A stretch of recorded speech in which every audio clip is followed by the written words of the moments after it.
Lucy's Kitchen, it's Lucy's Kitchen. She's Lucy and she's got a kitchen.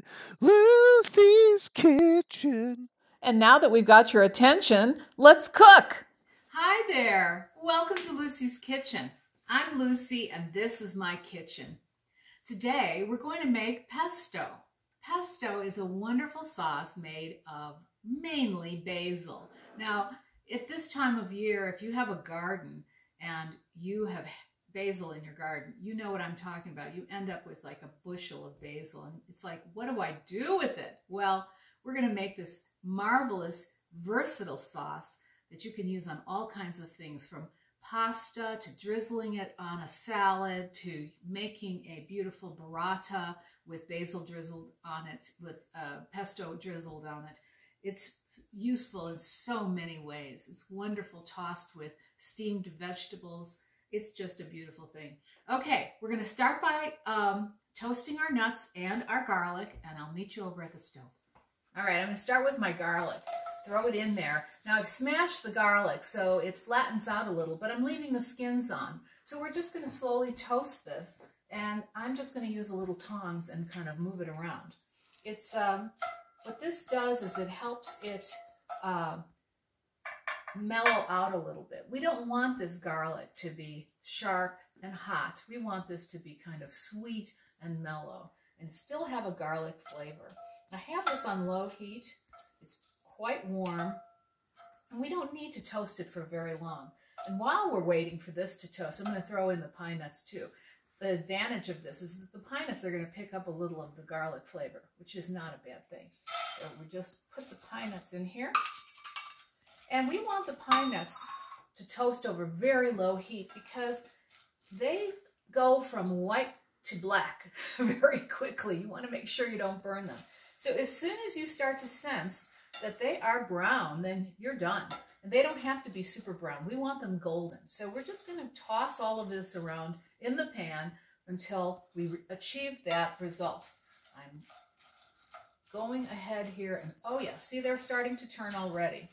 This pan was hot before I got started, so that helps the process. If you're starting with a cold pan, it's going to take a little bit longer, but again, I advise using low heat so that you don't burn them.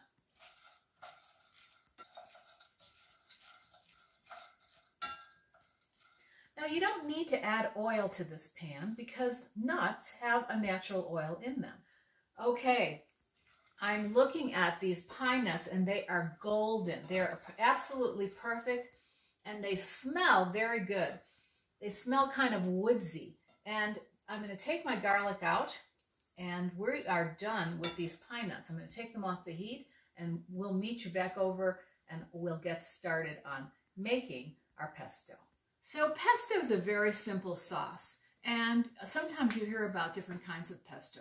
The traditional pesto is made with basil. I've got 2 cups of basil here, and we're just going to dump that right into my food processor and just let it, kind of sit in there for a minute while it waits for the other ingredients. Another thing that we put into pesto are the pine nuts. Now, we don't want all these because that's quite a lot. We want about 1/4 of a cup. This is about 3/4 of a cup. So I'm just going to use my tongue. In fact, I'm going to use this because this is probably the right amount right here. And I'm going to just measure some into here. And okay, that's pretty good. We might need more. We'll see. A lot of this is kind of by feel. In the old days, they used to make pesto in a mortar and pestle by hand. So you kind of grind everything together. We're so lucky that we have some of these modern conveniences. You can make pesto in a blender, but I like using a food processor because it's a little bit easier to access. One thing about basil is that basil tends to lose its color after a few days. It darkens. So I'm going to add some parsley because parsley holds this nice green color, and so the pesto will actually benefit from the parsley's color and also a little bit from the flavor because the parsley adds a nice balance and I'd say almost a woodsy flavor to it, which is really nice. So we're going to mellow it out a little bit, and that's it for now. Now the first thing we're going to do is lock our food processor, and I'm just going to pulse it. I'm going to pulse all these ingredients together until they chop down. When you pulse in a food processor, you just hold it down for a second. It says off pulse.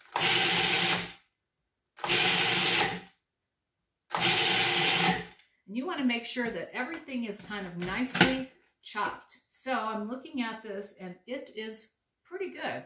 Now at this point, we're not worrying about it being a puree. It's going to become a puree as we add some of these other ingredients. Now you remember our garlic.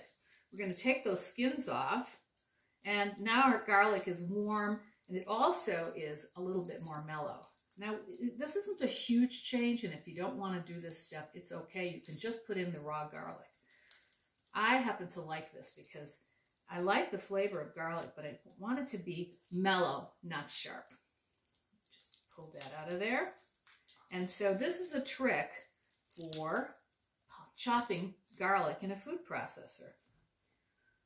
We remove this little thing and we just put it on to run. Okay, so now the machine's going to be running. And then we just drop the garlic right in the machine as it's running. And that's it. It's fully chopped.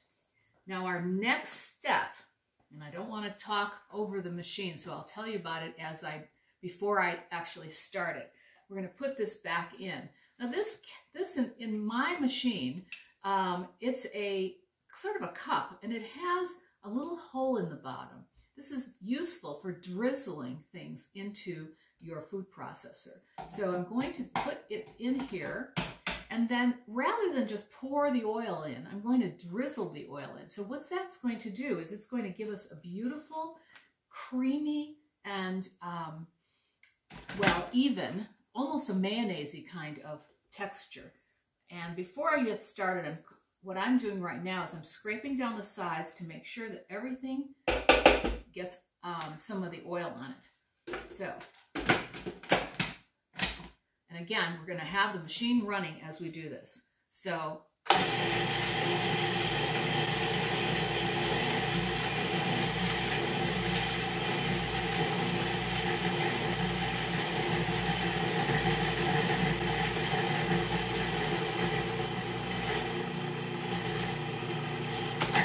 you probably heard the difference in sound, because once it becomes a paste, it's much, much more mellow. Now, it is absolutely beautiful here. And what I'm looking at is that it's pretty much of a paste. It still has some texture. It's absolutely lovely. And for this particular batch, you don't need to add any more olive oil. So I had poured out half a cup, but I'm only using 1/4 of a cup because it's plenty. Next, we're going to add our Parmesan cheese. We're going to pulse that in.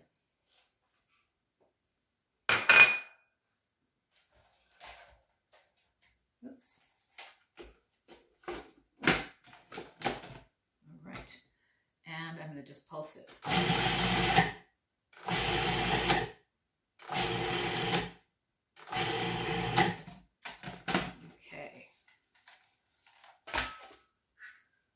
Scrape down the sides again. And now before I do anything else, I'm going to taste this because it might need a little salt and pepper.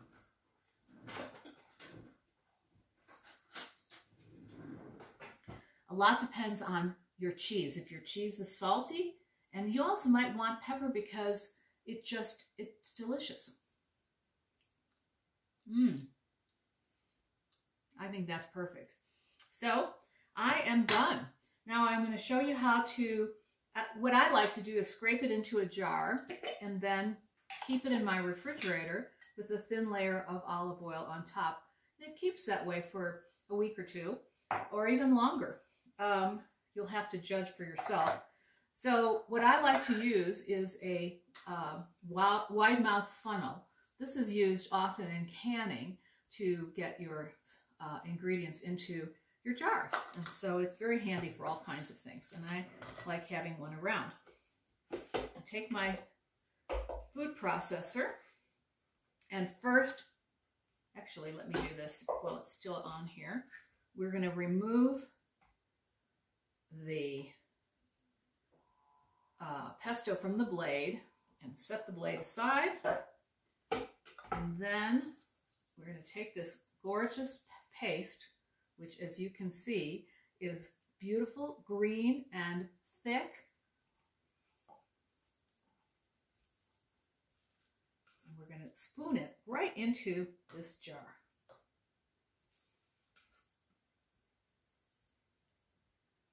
Now that you know how to make pesto, you don't have to buy it anymore. It's easy to make, and it's a great way to use up your seasonal bounty. I know that in my store, sometimes you can buy an entire giant bag of basil. And sometimes when you buy it, you think, oh, I'll never be able to use it all. But if you make pesto, it solves your problem for you. So just use that, put that in there, and push it down.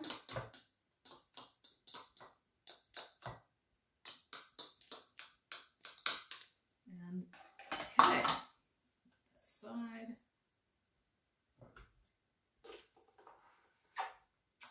And now, here, we just push it down so it's flat and try to get rid of the air pockets a little bit. And we just want this to have a nice flat surface so that when we add the oil to it, it'll just float on top.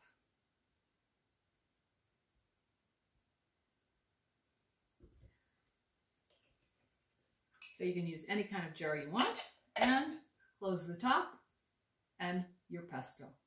Very easy, very convenient, super wonderful to have around. I hope you'll give it a try. Well, that's it for today. Thank you so much for joining us here at Lucy's Kitchen. Don't forget to like and subscribe, and come back next time when we share more delicious recipes from my kitchen to yours.